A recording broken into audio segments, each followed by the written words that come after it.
لە لەکچەری سێەمە لە پارتی دووەمە سەر ئێکزەرسایزەکان لە ئێکزەرسایزی کتێبەکەەوە لە پرسیار یەکەمەوە دەست پێ دەکەین چەندانەیەک هەمان هەڵبژاردووە تەواوی ڕاهێنانەکە هەل ناکەین چەندانەیەک دوانزە سیانزە نمونە هەلەکەین و ئەوانی تریش دەتوان خۆتان سۆڵڤیانکەن و هەلیانکەن. یەکەمەوە دەست پێ دەکەین پێمان ئەڵێ how fast must a spacecraft travel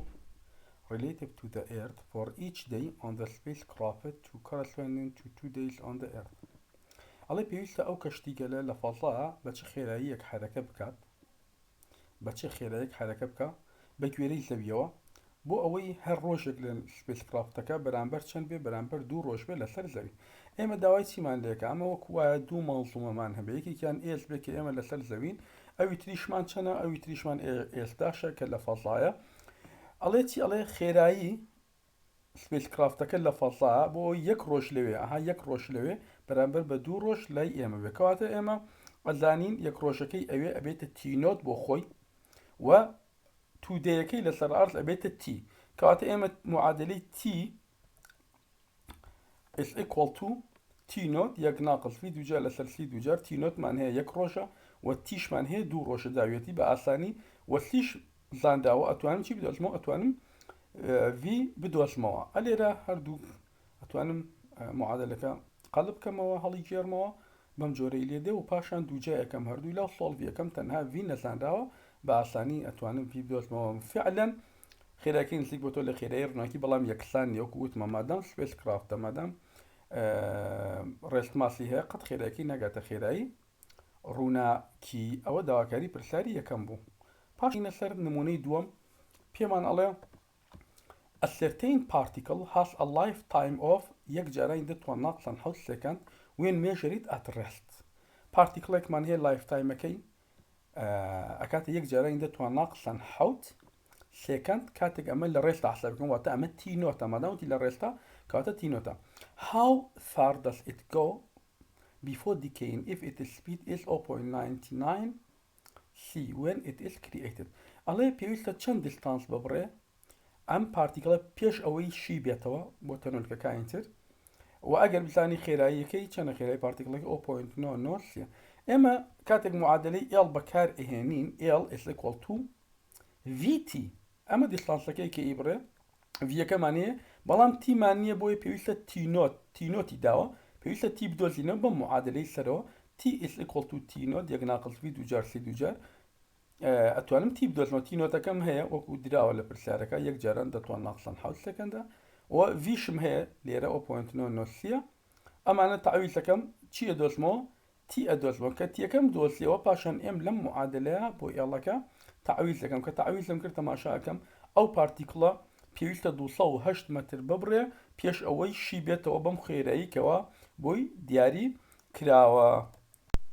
پاشان ئێنە سەر نمونەی سێمان A galaxy in the constellation Ursa Major is receding from the Earth. ئێمە ئەگەر گالاکسیەکمان هەبێ لە مەجموعەی یورسا دوورکەوێتەوە لە زەویەوە بە خێرایی 15000 کیلومتر لە سێکەندێکە. If one of the characteristic wavelengths of the light the galaxy emits is ئەگەر یەکێک لەو wavelengthانەی کەوا ئەم گالاکسی لێوێ دەرەچێ قیمەتەکەی 550 نانۆمتر بێت. What is the corresponding wavelength measured by the astronomers on the Earth? ئایا ئەو wavelengthە چەنە کاتێکەوە کەسێکی ئەسترۆنۆمەر ئەوانێکەوە دراسی علمی فەلەکەکەن لەسەر زەوی بێ بیەوەی ئەم wavelengthە قیاسکە ئەبێت چەندە پێشەوەی پرسیارەکە حەلکەین تەلەبەکە مادام ئەڵێ دوورکەوتنەوەیە is receding حتمما ئەبێ ئەو wavelengthی کە ئیدۆزینەوە هەمیشە گەورەتر بێ لە wavelengthی ئۆریجن کە گەورەتر بوو واتە فریکوێنسی کەمەکە فعلەن ئێمە لە حاڵەتی دۆپلەر ئیفێکتە کاتێکەوە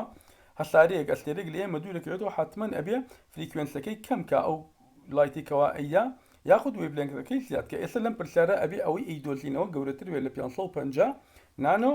میتر با سۆڵڤیکەم پرسیارەکە مادام ڕیسیدینگە کاتە میو ئیسیکۆڵ تو میونۆت یەک ماینەس ڤی لەسەر سی یەک زایدەن ڤی لەسەر سی ئەمەمان ئیشتقاق کردو پێکەوە پاشان ئەمە ئەتوانم بگۆڕم ئەمە ئەم دوو یەکسانەیەکیان زیادەیەکیان لابن تەلەبەکان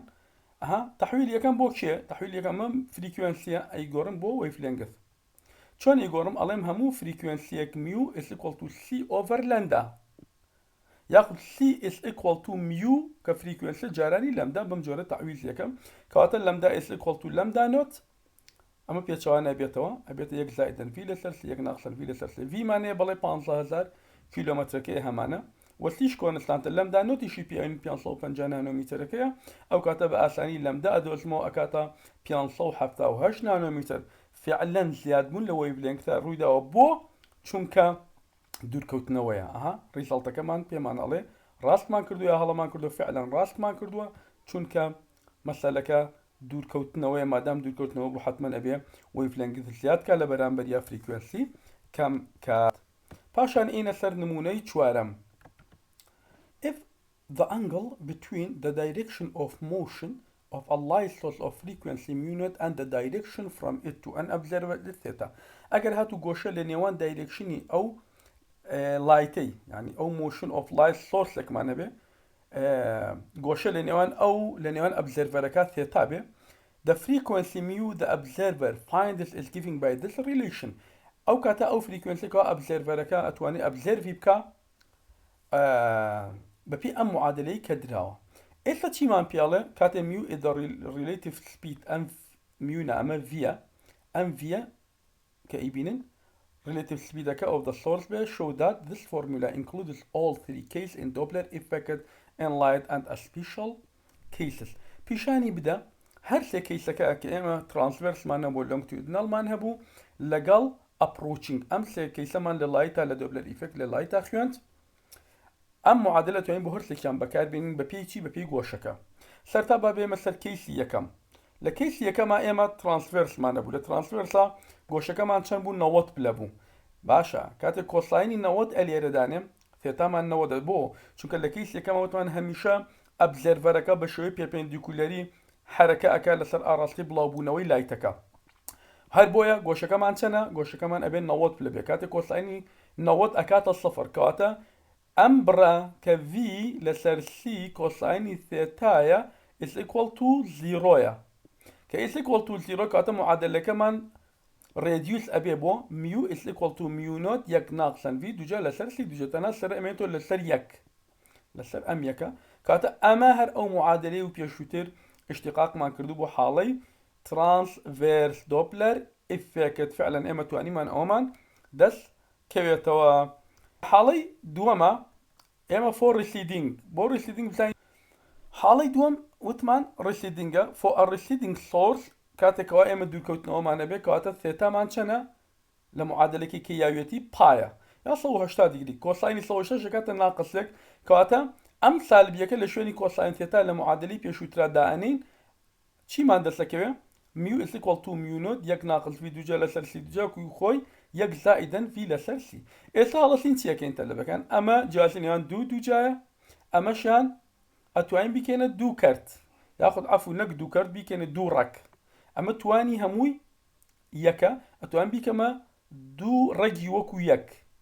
ڕێگێکیان یەک زائید وی لەسەر سی ڕێگێکی تریشیان یەک زائید وی لەسەر سی کورتکردنەوە لە نێوان سەر و ژێرا ڕوئەیە او كاتا ام معادله ما ندرس كمان ميو is equal to ميو نوت يك ناقصا في لسر سي لسر يك زائدا في لسر سي اما حالتي دوام همان او معادله ما ندرس كوتوا كبيشتر اشتقاق ما كردبو بو دوبلر ايفكت اگر هاتو سورسكا يان ابزرفركا ليكتر دور كوتنوا حالي سيم من بو ابروتشينج مان هي لا ابروتشينجا ثيتا من صفره كاتا كوسايني ثيتا is equal to يك كاتا لشوني همون كوسايني ثيتا كي معادلة كي بيشوتر چي دانين يك دانين and the given expression becomes او كاتا معادلة كي بمجوري لدي ميو is equal to ميو نوت يك ناقص في دوجا لسر سي دوجا يك ناقصا في لسر سي جاري كيتر اما جالسين يان دو دوجا توان بيكما دو رك بلام يكي كان بموجب يك ناقص في لسر سي او يتريان يك زائد في لسر سي او يجي رشتان بيكما دو ركي وكو يك يك ناقص في لسر سي جاراني رقي يك ناقصا في لسرسي سرو جيرا رقي كان كرد بيتوا و اوي امينتوا ليرا is equal to ميو نوت يك زائد في لسرسي يك ناقصا في لسرسي اما همان او معادلية كي اما بيشتر اشتقاق مان كردوا بو ديار دي دوبلر كاتيك the source and the observer approaching each other كاتك أو دواني ليك نسي كوتنا كاتي أما تواني من أو معادلة باعتمادا لسر جوشكا جارك بنوود دماننا بو ترانسفير جارك ب صوشتا دماننا بو دور كوتنو جارك يشبه زيرو دماننا بو approaching هرسة معادلة كمان اشتقاق كردوا ذا نموني بيانجم يانا تيمان هي أو man leave the earth in a spacecraft that makes a round trip to the nearest star 4 light years distant. ئافرەتێک هەیە زەوی بەجێڵێ بە گەشتیەکی ئاسمانی گەشتێک ئەکا بۆ نزیکترین ئەستێرە لە ئێمەوە کە 4 ساڵی ڕووناکی لێمانەوە دوور بێ ئەت ئەسپید بە خێرایی 0.9 how much younger is she ئەم ئافرەتە کە گەشت دەکا چەند گەنجترە کاتێک کە ئەگەڕێتەوە بەراورد بەو خوشکەی کە پێکەوە دوانن واتە هەمان ئەمریان هەیە پێشەوەی گەشتەکە بکە هەردووکیان دوانن توینن بەڵام کاتێک گەشتەکە ئەکاتەوە پاشان ئەگەڕێتەوە بزانین چەند گەنجتر ئەبێت لەوەی لەو خوشکە دوانەیە کەوا لەسەر زەوی ئەمێنێتەوە بۆ ئەمە بەستێ ئێمە سۆڵی پرسیارەکە بەم جۆرەکەین کە تی ئەدۆزینەوە کاتێک لەسەر زەویە خوشەکەی ئەوێ حسابات بکە بزانین ئەم گەشتەی چەند ساڵ لەخانێ تیمانێکاتە 2 ئێڵنۆت لەسەر ڤی 2 ئێڵنۆت لەسەر ڤی ئێڵنۆتەکەمان 4 ساڵی ڕووناکیە تعویزی ئەەکەین تەماشا ئەەکەین ئەمەش خێرایەکەمانە ئەم ڤە ئسیکۆڵ تو 0.9 ئەم سێ لەگەڵ لایتێکا کورد دەبێتەوە ئەم لایتی ئێرە کاتێ دایانین لەسەرەوە لایتیەر لەگەڵ سێکا کورد دەبێتەوە سی لەگەڵ لایتەکە کورد دەبێتەوە تەنها ساڵ ئەمێنێتەوە وحدەکەی کاتە 8.8 ساڵ ئەخایانێ ئەم گەشتە بەڵام ئێمە بیرمان نچێت کاتی خێرایی پارتیکڵەکان approach to the velocity of light کەواتە عملي لينجث كونستراكشن رو أدا كاتي إل كاتي إل نود يك ناقص في دوجا لسر سي دوجا أو كاتي إل نوت كمان شوار صادي روناكي كليرة تعويض يكين تماشا كين فعلا لينجث كورت بوتو بمقداري كان بمقدار 1 حتى شوار لايت يير إسلا قبل ما نت يك بدولتينو أم جالت تي إس إيكوال تو 2 إل لسر في نك 2 إل نوت هاليرة 2 إل نوت لسر في بلام لا تي إس إيكوال تو 2 إل لسر في إل كمان ليرة هي دولتي معناته 1 حتى شوار جارانی دوو تەلەبەکان لەبیرتان نەچێت ئەم دووە لە هەردوو معادلەکە فاکتەری تو بوو ئەوەیە جارێک ڕۆشتووە و جارێک گەڕاوەتەوە ئەو دووە جارێک ڕۆشتووە جارێک گەڕاوەتە بۆیە فاکتەری دوو لە هەردوو معادلەکە هەیە ئەو کاتە تی ئەکاتە 2 لەسەر ڤیەکەشمان 0.9 سیەک لەگەڵ لایتەکە دیسان کوور دەبێتەوە چونکە وحدەی ئەڵەکە لایتیرە تەماشاکەین 3.88 ینی ئەو گەشتە بەنسبەت ئەوەی کە گەشتی کردووە ئەو ئافرەتیان کە گەشتی کردو گەشتەکە چەند کاتی خیاندووە 3.8 بە گوێرە ئەوی کە لەسەر زەویە 8.8 کاتە فەرقی ساڵەکە دەرەکەین the age difference will be the difference in the time that each measured the round trip to take or دەلتا تی ئەکاتە 8.8 ناقسەن 3.8 کە ئەکاتە 5 ساڵ کاتە ئەوەی گەشتەکەی کردو 5 ساڵ گەنجترە لەوەی کەوا لەسەر ڕووی زەوی ماوەتەوە دينا سر برسالي ششم at what speed does the kinetic energy of a particle equal its rest energy الله لا خيراية كا kinetic energy من يكسان أبيبا rest energy particle كدا خيراية كا اعتيادي اما لا relativity كا kinetic energy من هي أكاتا total energy ناقصا rest energy وأم معادلة رجع خينوا total energy أكاتا kinetic energy زائدا rest energy وكل برسالة كا ياويتي الله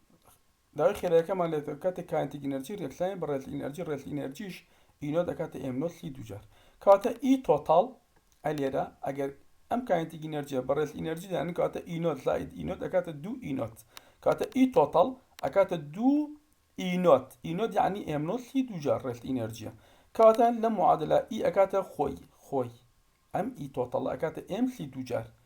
لە شوێنی هەموو ئێمێکیش ئێمنۆ سی دوجار لەسەر یەک ناقڵ وی دوجار لەسەر سی دوجار یەکسان یەکەین بەچی بە دوو ئێمنۆ سی دوجارەکەی ئێرە واتە لە شوێنی ئەم ئی تۆتەڵە ئەم قیمەتە دائەنین ئەمە ژوەکو خۆی تعویز دەکەینەوە ئێستا ئێمنۆ سی دوجار لێرە هەمان لێرە ژەمانە کورد ئەبێتەوە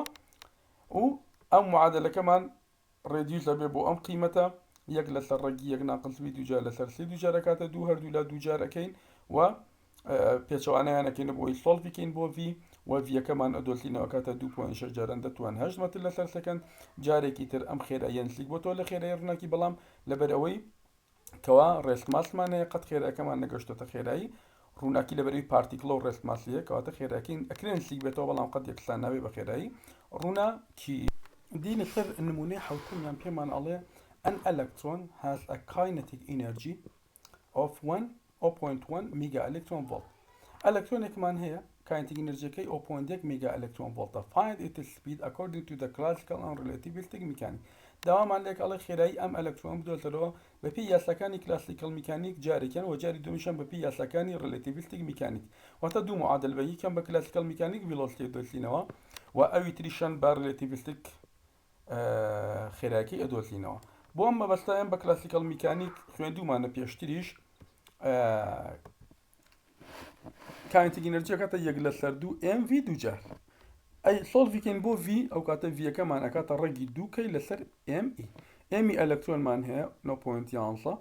دەتوانین 31 کیلۆگرامە وحدەکەی دوو جاران kinetic energy-کەشمان هەیە ئەم kinetic energy بە مێگا ئەلەکترۆن ڤۆڵتە یەکەم جار تەحویل یەکەین بۆ تەوحیدی وحدە ئەکەین ئەیکەینە ئەلەکترۆن ڤۆڵت هەر ئەلەکترۆن ڤۆڵتێکیش بۆ ئەوی تەحویلی جوولی کەن ئەکاتە 1.6 جاران دەتوان 90 بەم جۆرە توانیمان ڤیلۆسیتیەکە بدۆزینەوە کاتە 1.8 جاران دەتوان 8 مەتر لەسەر سەکەند ئەمە according to the classical mechanic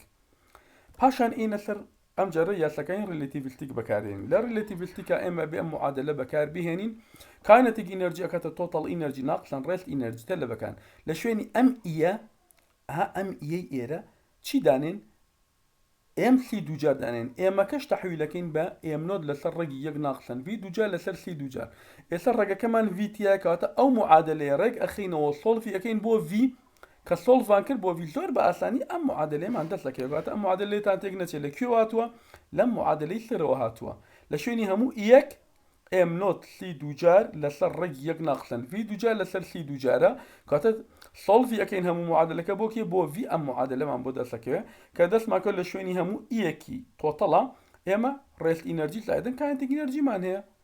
هەر ئەم معادلەی ئێرە ڕێکخێنەوە ئی ئەکاتە kinetic energy زائدەن ڕێست ئینەرجی تعویض لەکەین kinetic energy-مان هەیە ڕێست ئینەرجیشمان هی ئەلەکترۆن مادام ئەلەکترۆنە ڕێست ئینەرجیەکەی دیارە چەنە 0.511 مێگا ئەلەکترۆن ڤۆڵتە چونکە m0 ئەلەکترۆن دیارە و جارانی c دووجای ئەەکەین قیمەتەکەی ئەمەندە ئەکا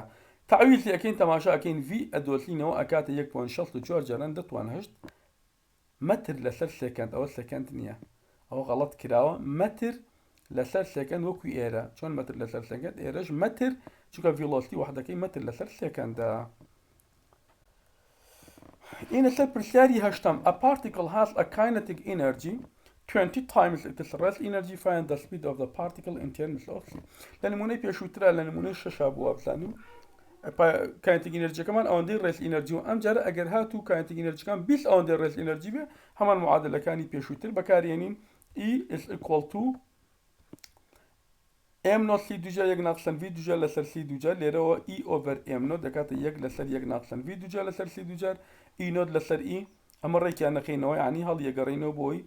و پاشان دووجار ئەکەین بۆی لە ڕێگەکە نەجاتمان بێ ئەو کاتە e total energy ئەکاتە 21 e0 بۆ چونکە kinetic energy ئەکاتە 20 ئەوەندەی rest energy کاتە kinetic total energy ئەکاتە kinetic energy زائدەن rest energy kinetic energy کان 20 ئەوەندەی e0 کاتە 20 e0 زائدەن 1 e0 ئەکاتە 21 e0 لەوە هاتووە 21 e0 لەوە هاتووە وتمان total energy ئەکاتە kinetic energy زائدەن rest energy e0 kinetic energy کە 20 ئەوەندەی e0 کاتە 20 e0 زائدەن 1 e0 ئەکاتە 21 e0 وەکو ئێرە ها e ئەکاتە e0 زائدەن 20 e0 کاتە بە هەمووی ئەکاتە 21 e0 لە معادلەیە هاتووە پاشان ئەم معادلەیە چی ئەکەین سۆڵڤ ئەکەین ئەم معادلەی ئێرە بۆ v هەردوو لا دووجا ئەکەین پاشان v ئەدۆزینەوە vەکەمان دۆزلەوە کردی 0.9989 c لە یازەل مادام پارتیکڵە مادام ڕێست ماسی هەیە ڕێست ئینەرجی هەیە کەواتە خێراکی قەت ناگاتە خێرایی ڕووناکی وە فعلەن خێراکەش نەگەشتۆتە خێرایی لە نمونەی نۆیەمە پێماڵە how much work in mega electron volt must be done to increase the speed of an electron from 1.2 جاران دەتوان 8 مەتر لەسەر سەکەند to 2.4 جاران دەتوان 8 مەتر لەسەر سەکەند ئەڵێ بڕی ئەو ئیشە چەندە بڕی ئەو وەرکە چەندە بۆ ئەوەی خێرایی ئەلەکترۆن لە 1.2ەوە جاران دەتوان 8 متر لەسەر سەکەندەوە بێ بە 2.4 جاران دەتوان 8 متر لەسەر سەکەند تر بە بەسیتی ئەم پرسیارە حەلەکەین ئێمە لە مەرحلەی یەکا فێر بووین شتێکوانێ بەناوی work kinetic energy theorem work is equal to the change in the kinetic energy دووەم ناقصن kinetic energy یەکەم بەپێ ئەو معادلەی پێشتر ئیشتقاقمان کردو kinetic energy دووەم ئەکاتە E2 minus E0 و ئەم ماینەسە هەر ئەو مانەسە AK1 kinetic energy یەکەم ئەکاتە E1 minus E0 ئەگەر ئەم ناقصە جارای ناو کەوانەکەی کورتکردنەوە لێنەوەن E0 و E0 تا ڕوو ئەدا تەنها E2 minus E1 ئەمێنێتەوە ئێستا ئەو وەرکەی کە ئەکاتە E2 minus E1 لە شوێنی هەموو E2 چی دانێن M0 سی دووجار دابەشی ڕێگی یەک ناقسن V دووجار سی دووجار لە شوێنی E1 دیسان M0 سی دووجار یەک ناقسن V1 دووجار لەسەر سی دووجار و M0 سی دووجاریش بە هاو بەش وەرەگرین ئەو کاتە ئەم قیمەتەمان ئەکاتە چی وەرکەکەمان ئەکاتە M0 سی دووجار لە شوێنی ئەو مادەم ئەلەکترۆنە و ماسەکەی دیارە جارانی سی دووجار کراوە تەحویلی مێگا ئەلکترۆن ڤۆڵت کراوە 0.511 ئیتر ئەم قیمەتە کۆنستانتە 0.511 تەنها تایبەتە بەچی M0 سی دووجار ڕێست ئینێرجی ئەلەکترۆنە بۆ پرۆتۆن ئەگۆڕێ بۆ نیوترۆن ئەگۆڕێ بەڵام هەر کاتێک بۆ ئەلەکترۆن بوو تاو ئەم 0.511 مێگا ئەلکترۆن ڤۆڵتە V2 V1 نیشمان هەیە قیمەتەکان دراون تەعویل لیانەکەین کەواتە لێرە وەرکەکە ئەدۆزینەوە 0.294 مێگا ئەلکترۆن ڤۆڵت کەواتە بۆ ئەوەی خێرایی ئەلەکترۆنێک لە 1.2 بگۆڕێ بۆ 2.4 پێویستە مقداری ئەم وەرکە ئەنجام بدرێت کە بڕەکەی وتمان ئەکاتە 0.294 مێگا ئەلکترۆن ڤۆڵت لە پرسیاریدا پێماڵێ find the momentum in mega electron volt per c of an electron whose speed is 0.6 سیاسەر و بەسیتی ئەم پرسیارە حەلەکەین ئێمە ئەزانین momentum is equal to mv ئێمەکەش ئەکاتە M0 لەسەر ڕێگی یەک ناقسن V دووجار لەسەر سی دووجار زۆر جار بۆ ئاسانکاری مادام ئەڵێ ئەلەکترۆن ئەم M0 جارانی سی دووجار دابەشی سی دووجارەکەین بۆی M0 سی دووجار بۆ دەستکە لەسەر 0.511 دانەوی لە کۆڵی کەینەوە کاتە ئەم سی دووجارە بۆیە زیاد بۆ چونکە سەرشمان جارانی سی دووجار کردووە و 0.511مان داناوە ویشمانێت تەعویزی ئەەکەین قیمەتەکەی ئەدۆزینەوە ئەکاتە مۆمنتەم 0.383 مێگا ئەلکترۆن ڤۆڵت پێر سی پرسیارێکی زۆر بەسیط و زۆر ئاسان پاشان پرسیار 11 پێمان ئەڵێ verify that V لەسەر سی ئەکاتە P لەسەر سی PC over E ئەمە سەلماندنە زۆر بە ئاسانی معادلەی ئیمان هەیە لەگەڵ معادلەی P و ئەوە ئەدۆزینەوە بۆ نمونە پیمان هەیە ئەکاتە چی MV ئێمەکەش ئەکاتە M0 یەک ناقص V دووجار سی دووجار جارانی V ئیشمان هەیە بەم جۆرە ئیشمان هەیە ئەکاتە M0 سی دووجار یەک ناقسن V دووجار لەسەر سی توانی دوو ئێستا ئەگەر لە داواکاری پرسیارەکەەوە PC لەسەر E کاتە P دابەشی E ئەەکەین پیمان هەیە بەڵێ هەمانە لێرداێنین و ئیشمان هەیە لێرەداێنین دابەشانەکەن چونکە پرسیارەکە P لەسەر ئیتیا کاتە P لەسەر E ئەکاتە چی ئەم دوو معادلە ژێرەیان هەردووکیان پێکەوە کوردەبنەوە MV لەسەر M0 سی دووجار M0 و M0 ئیش کوردەبنەوە کاتە V لەسەر سی ئەی ئەم سێ بکەمە دوو سێ چونکە دووجارە سێک مێتەوە لێرە سێکیش دوو لەو دوونیان ئەڕات ئێرەکاتە V لەسەر سێ کاتە PC لەسەر E ئەمە زۆر جار بەکارهێنین بۆ ئەوەی پرسیاری پێ حەل بکەین هەم سەلماندرە هەم زۆر جار دەتوانین پرسیاری پێ حەل این سر پرسیاری 12 پێمانەڵە a particle has a kinetic energy of 62 مێگا ئەلکترۆن ڤۆڵت and a momentum of 335 مێگا ئەلکترۆن ڤۆڵت per c پارتیکڵێکمان هەیە kinetic energyەکەی دیارە و مۆمنتەمەکەشی دیارە یاوێتی find its mass داوای ماسمان لێکە بە مێگا ئەلکترۆن ڤۆڵت per c and speed وەروە خێرایشمان لێکە بەڵام بە گوێرەی چیەوە هەردووکیان بە دەلالەتی سیەوە زۆر بە بەسیتی ئەم پرسیارە ئەتوانین حەلکەین چۆن یەکەم جار ئێمە تۆتەڵ ئینەرجیمان هەیە ئەکاتە ڕێست ئینەرجی زائیدەن کاتێک ئینەرجی ئەمە حەلمان کردو ئیشتقاقمان کردو پێشتر چەندین جار هەروەها عیلاقەیەکی تریشمانەیە نێوان تۆتەڵ مۆمنتەم تۆتەڵ ئینەرجیە لەگەڵ مۆمنتەم لەگەڵ ڕێست ئینەرجی ئەمەشمان ئیشتقاق کردووە لە سلایدەکانی پێشووتوە لەم حاضرە کاتە دوو ئینەرجیمانەیە هەردووکیان تۆتەڵ ئینەرجی یەکێکیان بەدەلەتی مۆمنتەم و ڕێست ئینەرجی یەکێکیان بەدەلەتی کانتیک ئینەرجی و ڕێست ئینەرجی مادام هەردووکیان ئینەرجین کاتە ئەم دوانە ئەتوانین یەکسانکەین بەمەرجێ ئەمەش دووجاکەین واتە ئەم ئیە دووجا ئەکەین هەمووی دووجا ئەکەین کاتە ئەم ئیە دووجا یەکسانەکەین بەم ئی دووجایە بۆ ئەم دووجایە لەبەرەوەی ڕێگەکەمان لە کۆڵ بێتەوە کاتە ئی دووجار هی ئێرە یەکسانەکەم بە ئی دووجاری ئێرە کە ئەم دوانەمان یەکسار کە کاتە ئەم نمونە دووجارەکە ئەەکەمەوە تێرمی یەکەم دووجار دووجاران تێرمی یەکەم جاران تێرمی دووەم و بەو جۆرە کە کردمەوە کورتکردنەوە بزانم لەم دی و لەو دی و ئێمنۆسی دووجارم دەبێ کورتکردنەوە ئەبێ و پاشان سۆڵڤ یەکەم بۆ ئێمنۆت ئەمە تەلەبەکان ئێمنۆت ئاگاتان لێبێ ئەمە ئێمنۆتە کاتە پرسیارەکە تەنها سولف یەکەم بۆ ئێم نۆت ئەکاتە پی سی دووجار ناقسن کاینتێک ئینەرجی دووجار دوو سی دووجار کاینتێک ئینەرجی کاینتێک ئینەرجیم هەیە بەڵێ هەمە پیم هەیە بەڵێ هەمە و سیش کۆنستانتە بە ئاسانی ئەتوانم ئێمەکە بدۆزم بە دەلالەتی سی چونکە خۆی ئەڵێ فراکشن ئۆف سی بە دەلالەتی سی دۆزیمەوە ئەکاتە 8.4 مێگا ئەلکترۆن ڤۆڵت پەر سی توان دوو پاشان ئەو نمونەی پێشوو کە ئیشتقاکەمان کرد بەکارهێنم بۆ دۆزینەوەی سپیدەکە چونکە لێرە هەنداوی سپیدەکەم لێکە کاتە ڤی ئەکاتە سی دووجار پی لەسەر ئی سی دووجار پیەکەم هەیە دابەشی چیەکەم دابەشی ئی ئەەکەم ئەها ئەگەر ئەم سی دووجارە جارێکیان بڵێم ئەمە سی بێ جارێکیشان پیسی بێ ئەم ئیەش ئەکاتە ئێم نۆت سی دووجار ئاگاتان لێبێ ئێم نۆت سی دووجار لەدن کاینتێک ئینەرجی ئەم ئیە ئەم معادلەی ئێرە ئاوا هاتووە کاتە ئەمە سیەک پیسیم هەیە بۆ پیسی بۆ ئەم سیم هێنایە ئێرە تەلەبەکانە بۆ ئەوەی یەکسەر ئەو سی لەگەڵ ئەم سی پێکەوە کورد بێتەوە بۆ مومنتەمەکە یەکسەر 335 مێگا ئەلکترۆن ڤۆڵتم هەیە و ئەم دوو قیمەتەشمی ئێم نۆت سی دووجارم هەیە ئێم نۆت سی دووجارم هەیە بۆ ئەو پارتیکڵە و پاشان چی تریشم هەیە پاشان طبعا ئەم ئێمە کە دۆزیمەتەوە لێرە ئەتوانم لێرە داینە بەڵام سی دووجار لەگەڵ سی دووجارە پێکەوە کورد دەبێتەوە کاتە یەکسەر ئێمەکە ئەمێنێتەوە زائیدەن 62 مێگا ئەلکترۆن ڤۆڵت ئەمە چی ئەمە کاینتێک ئینەرجیەکەی کە لێرە یاوێتی بە ئاسانی 0.6 سی کاتە من توانیم هەم ماس بدۆزمەوە هەم ڤیلۆسیتی بە گوێرەی پرسیارەکە ئەمە کۆتا پرسیارمان بوو لە چاپتەری یەکە